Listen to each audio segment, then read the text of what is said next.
Karena ketika saya belajar agama Islam pakai guru, yang diajarkan bukan agama Islam, yang diajarkan supaya saya membangga-banggakan orang Arab. Indonesia. Oh ya, saya orang pesantren, Bang. Selamat datang di MPF TV. Kami hadir bukan mencari pemenang, kami hadir mengajak berpikir. Ini kan Bang Edis katanya udah belajar Al-Quran berapa tahun? Saya mempelajari agama Islam sudah 13 tahun kurang lebih. Apakah ada gurunya atau tidak gitu? Atau cuma baca-baca Al-Quran sama artinya atau gimana? Baik. Awal-awal ketika saya belajar agama Islam, orang pada ngomong begitu, kamu kalau belajar agama Islam harus ada gurunya. Nah, ternyata ketika saya belajar agama Islam pakai guru, saya bukan diajarin Al-Quran, tapi saya diajarin baca huruf-huruf hijaiyah. Setiap hari yang dibaca huruf hijaiyah. Waktu itu saya masih ingat, saya baca Qul huwallahu ahad. Disalahin sama dia, bukan Qul huwallahu ahad, tapi Qul huwallahu ahad. Harus begitu, bukan ahad, ahad. Dalam hati saya, ini orang malah ngajarin saya bahasa Arab.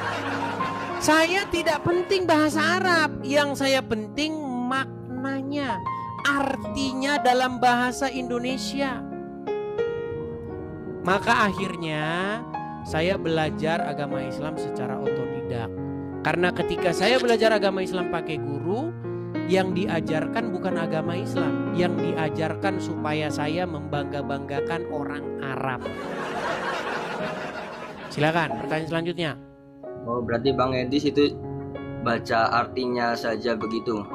Saya baca artinya, saya bandingkan terjemahan antar terjemahan, saya cari maknanya yang paling tepat dalam bahasa Indonesia. Begitu. Oh, sedangkan kalau mau belajar Al-Quran ya Bang Edis, itu kalau cuma baca artinya itu nggak bisa, harus ada tafsirannya gitu.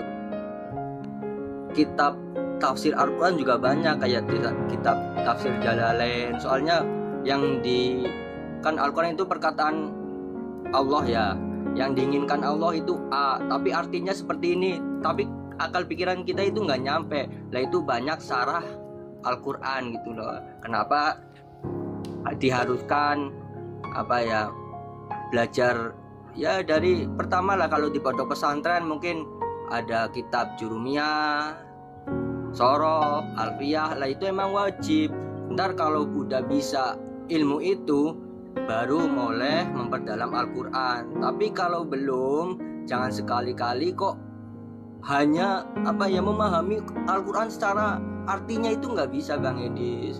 Karena nggak seperti Bang Edis kira, nggak seperti novel lah, nggak seperti novel. Al-Quran itu kadang Allah berkata A, lah kita membacanya pengertian kita B, tapi yang dikehendaki Allah itu A gitu loh. Makanya itu ada kitab tafsir Al-Quran.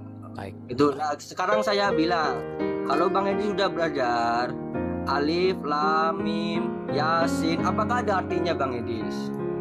Gak ada artinya. Nah, tapi itu ada tafsiran. Kalau kitab tafsiran itu ada artinya. Yasin, Alif, Lam, Mim. Kok Allah berkata Alif, Lam, Mim, itu pasti ada maknanya yang tersirat. Tapi yang jadi masalah begini Bang, Anda mengira itu Allah yang ngomong, itu yang jadi masalah. Emang Al-Quran itu emang perkataan Allah lewat wahyu Muhammad. Baik. Jadi Anda percaya bahwa setiap ayat dalam Al-Quran itu adalah firman Allah? Ya percaya Bang. Boleh kita tes? Apanya? Enggak, klaim Anda itu loh yang mengatakan bahwa setiap ayat Al-Quran itu adalah firman Allah. Iya, lewat wahyu. Baik, di dalam Al-Quran ada nggak kata-kata ihdina siratal mustaqim? Ihdina siratal mustaqim, surat Fatihah. Al-Fatihah. Siapa yang mengatakan ihdina siratal mustaqim? Ya Allah. Oke, artinya? Coba Bang Edis artikan ihdina. Ihdina siratal mustaqim itu artinya tunjukkanlah kami ke jalan yang lurus. Ya kan? Kalau kayak gini pinter bang. Harusnya Bang Idris belajar tafsir. Ihtinah nuduhno sopo siro na ing kita. Udah, apa artinya? Ya udah terjemahin lah, terjemahin. Ya, itu memohon kepada Allah supaya kita apa ya? Katanya tadi Allah yang ngomong, tapi Allah memohon kepada Allah nih gimana sih? Arti ihdina sirotol mustaqim apa tadi bang? Ihtina nuduhno sopo siro na ing kita. Bahasa Indonesia saja bang, bahasa Indonesia. Oh ya, saya orang pesantren bang. Iya, kan bisa diartikan dalam bahasa Indonesia. Nah, makanya saya bilang dari tadi jangan hanya membaca, harus belajar tafsirannya juga bang. Berkelit banget dia ini bang. Ihdinas siratal mustaqim. Artinya tunjukilah kami ke jalan yang lurus, betul? Iya. Oke, siapa yang berbicara di situ? Ya Allah. Allah Itu berbicara, tunjukkanlah kami jalan yang lurus. Berarti Allah berada di jalan yang sesat. Ini dulu. Kalau diskusi itu yang enak. Saya udah sering lihat Bang Idris kalau nggak sependapat langsung Bang, diturunin. jangan curhat begitulah, jangan mewek begitu. Pertanyaannya simpel. Siapakah yang mengucapkan ihdinas siratal mustaqim dalam surat Al-Fatihah itu? Lah kan Allah itu berkata apa ya? Dawulah berkata kepada Muhammad. Just Muhammad. Oke, kita tampilkan. Apakah ada di dalam surat Al-Fatihah Allah berkata kepada Muhammad? Memang mereka ini senangnya nipu, bohong, dusta, teman-teman. Nih. Astagfirullahaladzim. Oh, Anda tidak percaya. Nih, sebentar. Lihat bang, saya balik tunjukkan. Tidak ada di sini Allah berfirman kepada Muhammad. Bahkan kata Muhammad saja tidak pernah ada tertulis di sini. Perhatikan. Ini surat Al-Fatihah. Di sini dimulai dengan kata-kata dengan nama Allah yang Maha Pengasih lagi Maha Penyayang. Siapa yang ngomong di sini? Bang, pertanyaan saya simpel. Siapa yang berbicara di sini? Ya berarti kalau pertama Allah, kedua Allah. Baik, kita lanjut. Konsisten ya. Konsisten. Allah berfirman dengan nama Allah yang Maha Pengasih lagi Penyayang. Segala puji bagi Allah Tuhan semesta alam yang Maha Pengasih lagi Maha Penyayang, pemilik hari pembalasan. Hanya kepada Engkaulah kami menyembah dan hanya kepada Engkau kami memohon pertolongan. Apakah Allah berfirman hanya kepada Engkau kami menyembah? Jadi Allah nyembah Allah gitu. Ini nih kalau otak didengkul kayak gini nih. Nah, mulai. Bang, ini saya Berat saudara. Saya sudah mengatakan Bang, Al-Fatihah ini adalah sebuah doa.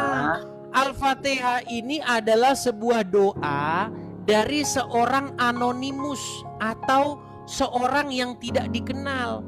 Jadi Al-Fatihah ini sebenarnya adalah sebuah syair, sebuah sajak atau doa dari orang tidak dikenal. Dari mana Anda katakan ini Allah berfirman kepada Muhammad, terus Allah mengajarkan Muhammad tata cara doa? Ngarang. Jangan ngarang. Walaupun orang Islam hobi dusta, hobi ngarang, jangan dilakukan di sini. Kita kasih, kalau nggak percaya Bang, saya tambahin satu ayat. Ini surat Al-Ahzab ayat 40. Ini menurut Anda yang berfirman di sini siapa? Mana? Surat Al-Ahzab 40 ini. Makana Muhammadun aba hadim mir rizalikum. Ini siapa yang ngomong ini? Artinya apa itu Bang? Muhammad itu sekali-kali bukanlah bapak dari seorang laki-laki di antara kamu. Yang ngomong ini siapa? Ya Allah. Allah ngomong sama siapa? Diwahyukan kepada Nabi Muhammad. Jadi Muhammad ngomong, Allah ngomong sama Muhammad. Muhammad itu bukanlah bapak dari seorang laki-laki di antara kamu. Kamu siapa lagi? Masa Allah ngomong sama Muhammad, Muhammad itu bukan bapak dari kamu? Bang. Berat. Ya jelasin dulu. Berat. Bagaimana mungkin ini Allah ngomong sama Muhammad? Muhammad itu sekali-kali bukanlah bapak dari seorang laki-laki di antara kamu, tetapi dia adalah Rasulullah dan penutup para nabi, dan Allah Maha mengetahui. Ini sudah pasti bukan omongan Allah, dan ini sudah pasti bukan ngomong sama Muhammad. Ini sudah pasti orang ngomong terhadap pengikutnya Muhammad. Muhammad itu sekali-kali bukanlah bapak dari seorang laki-laki di antara kamu. Berarti ini orang lain ngomong sama pengikutnya Muhammad, tetapi dia adalah Rasulullah dan penutup para nabi, dan Allah Maha mengetahui maksud itu. Coba bang, cerna dulu, jangan asal ikut-ikutan saja. Firman Allah, ya firman Allah, firman Allah. Allah berfirman kepada Muhammad, ya amin amin amin. Coba kalau nggak percaya, Muhammad itu sekali-kali bukanlah bapak dari seorang laki-laki di antara kamu. Siapa yang bicara di sini? Ini saya jelasin ya, jangan dipotong. Enggak, sebentar. Yang berfirman, yang berkata di sini siapa? Al-Quran itu adalah kalamullah. Jadi Allah berfirman. Iya. Kepada siapa dia berkata Muhammad itu bukanlah bapak dari seorang laki-laki di antara kamu? Bang, tar dulu. Enggak, kepada siapa dia ngomong gitu? Saya, yo santai bang, nggak usah ngotot kayak gitu. Inilah kualitas pondok pesantren. Ini bang, udah. Makana Muhammadun aba ahadim mir rijalikum walaki Rasulullah wa khataman nabiyyin. Kepada siapa Allah berucap atau berfirman demikian? Ini bang, udah jangan dibalik-balik terus. Udah saya jawab, saya mau jelasin. Boleh? Kepada siapa Allah berfirman demikian?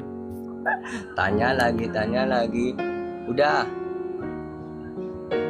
Belajar lagi bang. Oke, itu tadi pembahasannya. Tapi ini baru satu bagian dari cerita yang lebih besar. Kalau mau lihat yang lebih seru, cek video lain di channel ini. Klik aja sebelum ditenggelamkan oleh algoritma.